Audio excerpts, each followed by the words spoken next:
You all saw the title, so today's video is going to be a bit different. Instead of usual who would win, I'm gonna just analyze the fight and talk about misconceptions and more so how we should interpret certain things in the fight. As I've seen too many terrible takes in the community. Today's topic is Ichigo vs Aizen during Ranker Saga. Talking about Society arc is pointless for obvious reasons, and they never fight again after the Ranker Saga. So I'll be going over every fight they have during the Ranker Saga. Before I start, please subscribe, like and comment what other topic you want me to cover. So before the first fight they have in Fake Rakure Town, I think we need to establish the state of both characters before the fight. For Aizen, he's pretty much at his peak condition mentally and physically, and he's not hindered at all. But the only thing is, he in character never uses Kyokusengetsu on Ichigo, which I will go later on why I think it would not even change the result of any of their fights. I should mention Aizen we see in Fake Rakure Town that fights the Gote and Ichigo is not base Aizen, but first fusion Aizen that is already getting aimed by the Hogyoku. As for Ichigo, it's way worse, as from his fight with Ukiura, where he almost died, his hollow mask keeps changing, and even while in this mentally unstable state, he's able to combat the strongest espada, which is Resurrection Yami, despite barely able to damage him in his hollow mask with Getsuga. Even without his hollow mask, he's able to react and counter his ballas, which are actually 20 times faster than his arrows, which is still extremely impressive. Before Ichigo leaves for Fake Rakure Town, Byakuya gives Ichigo a pep talk, which next chapter synopsis actually says he has found a new resolve. So he's in better mental state as during the fight, where he can't even properly hollowfy and feels his mask is heavy. Important thing to note is that Ichigo that travels to Fake Rakure Town is stronger than the one that fights Ukiura, which is not only how Ichigo gets stronger throughout the series by fighting and being close to dying, to get obviously way stronger, which is also stated Ichigo awakened newfound power after the fight, and actually draws his hollow powers from the Vestal Lord Divide. This Ichigo that travels with Unohana is actually compared to her in terms of Reiatsu, which is what Unohana refers to when she says Captain Class, which Kuba uses Fake Rakure Town Unohana as being Captain Class to establish base Aizen and Ichigo at full power being 2 times above Unohana, which Ichigo that is compared to Unohana is actually the one with only 50% of his Reiatsu. And this does say spirit energy, but it's a mistranslation, as it says spiritual pressure, which is also supported by the fan translation. The first fight Ichigo and Aizen actually have is when Ichigo exits the Garganta in his Bankai state and goes straight for a Getsuga Tensho, but it's actually countered by the Kido barrier Aizen had already placed behind him. Aizen explains to Ichigo that behind the neck is the worst blind spot and would always place a defensive measure for it during any battle.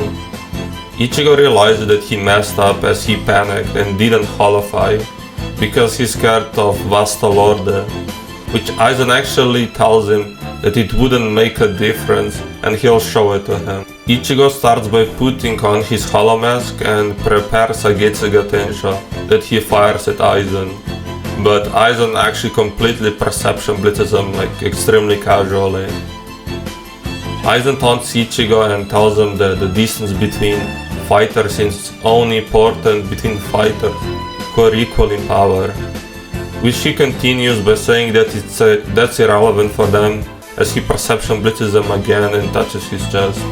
This fight then gets interrupted by the Gote and Visor jumping in. So in the first encounter, even though Ichigo is completely mentally nerfed against Aizen, Aizen is still able to completely dominate them in every possible aspect.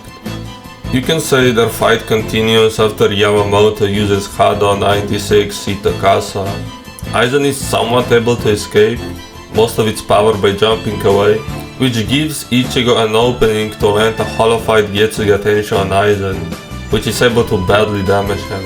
Aizen was not off guard here, but Yamamoto's attack did allow him to get an opening on Aizen, which is why it resulted in this. Despite Ichigo not able to perform this on his own, almost no other character would actually able to pull this off, which just shows how strong Ichigo is even when he's like this mentally like that. Ichigo tries to go for another Getsuga to finish Aizen off, now that he's already damaged, which Aizen is able to dodge, being able to get behind him.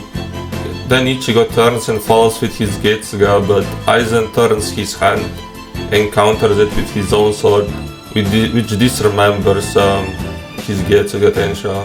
Aizen tells Ichigo that this was his last vulnerable moment, which Ichigo tells him that at least he damaged him, but Aizen reveals that's not a big deal, as now that he's fused with the Hogyoku, he's able to heal extremely fast. Which is also the moment when we learn Aizen is being aimed by the Hogyoku, which makes sense as we knew base Aizen was 2 times that of a captain class like Kunohana in terms of Ryatsu.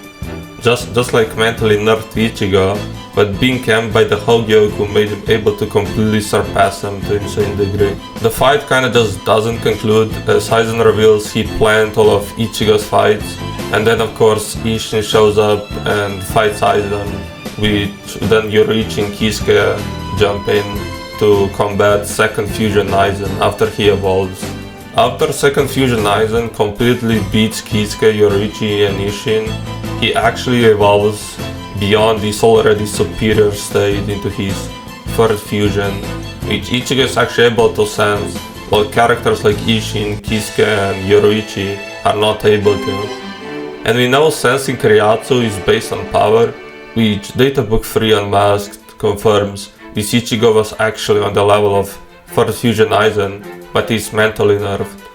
The final fight between them occurs after Aizen kills Gin and evolves into his 4th fusion, in which he is said to finally transcend Soul Reapers and Hollows, and Ichigo after he arrives when he trained for 3 months in the Dangan.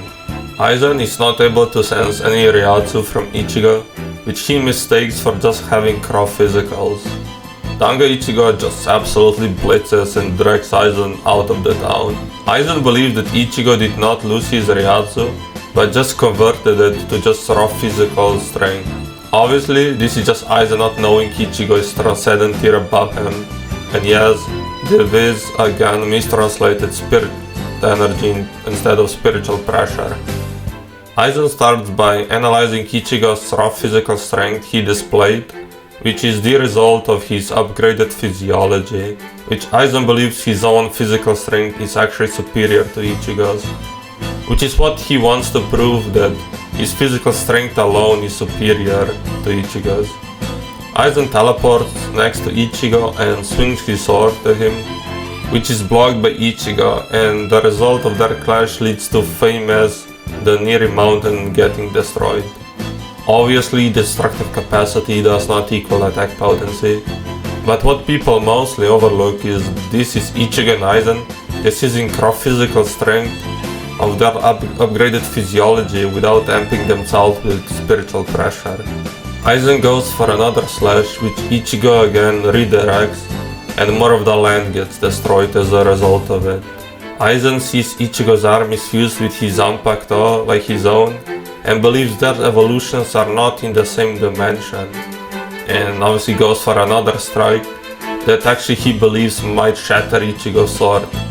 Ichigo then catches it with his hand and leaves Aizen absolutely shocked. Aizen, seeing this, his raw physical strength is nowhere near Ichigo's, finally proceeds to use his Ryatsu trying to crush Ichigo by performing fully chanted Hado 90 Kirohitsugi at full power that warps actually space-time. Ichigo then casually just breaks his Hado 90 with his hand, showing he just melts above him, and even blitzes and slashes him, after it showing completely superiority over Aizen. Aizen after this feels pushed back into a corner, so because of his desire to not get surpassed, he's given another evolution by the Hogyoku, which is more known as Fifth Fusion, or as some people call it, Monster Form.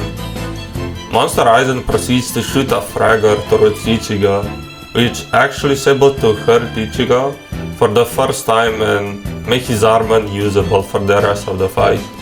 Aizen grabs Ichigo by the neck and actually prepares to finish him off by charging up at least 6 fraggers at once to show Ichigo that he is the true Transcendent being.